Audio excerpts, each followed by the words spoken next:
ये जिनसा कौन poultry farm यार यूज कौन एक जानापी पूरा वीडियो देखूँ जहाँद्वारा आप जानीपारे यहाँ कौन।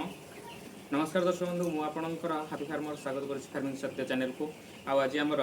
बॉयलर फार्म को 6 दिन होगला तो 5 दिन जाए नेरोडॉक्स लगुला और मल्टीविटामिन लगुला तो 6 दिन पर एक्चुअली वैक्सीन हवा कथा किंतु आमर एथर पशुपति निजे वैक्सीन करके दौर जो आमर वैक्सीन हेनी तो बर्तमान मु इक्वली न होगापाई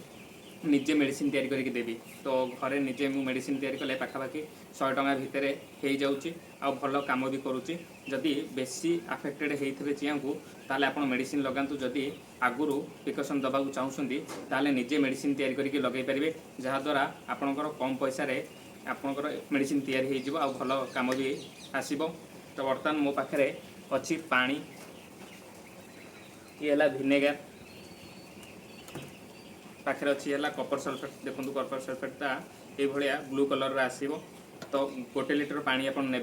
फुटे 700 ग्राम करेंगे आउ 300 ml भिनेगार आउ कपर सल्फेट 50 ग्राम तो मुझे अधिक तैयारी करने चाहूँगी माने 2टा डोज एकाथरे करने तो से पानी 2 लिटर नहीं फुटे 1400 ml रखी आउ एथरे लिट्रिका भिनेगार आनी जो थी कोई 600 ml देवी आ बाकी तक रखी तो ये मोर भिनेगार अच्छी 100 ग्राम तो मुझे बर्तमान तैयारी करी आपन पूरा प्रोसेस देखौची देखंतु। तो ये पानी रे फर्स्ट विनेगर ये लिटरटाए अच्छी जोटा कि आनुमानिक 600 मुझे देदी कि आ बाकी तक रखीदेवी।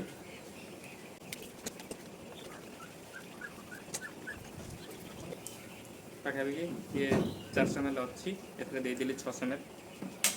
कपर सल्फेट सब दिक दे दिंतु। मुझे सबू सामग्री मिसई देती बर्तमान मोर रेडी हो जाइए एथरे किंतु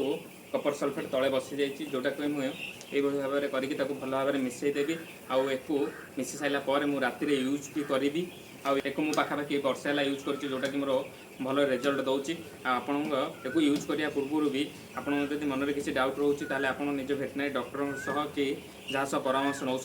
कथा ही जातु कथा यूज करूँ जहाँद्वारा आपणकर भल रिजल्ट दब। तो यही भाव में किसी जिन शिखापी मो चैनल को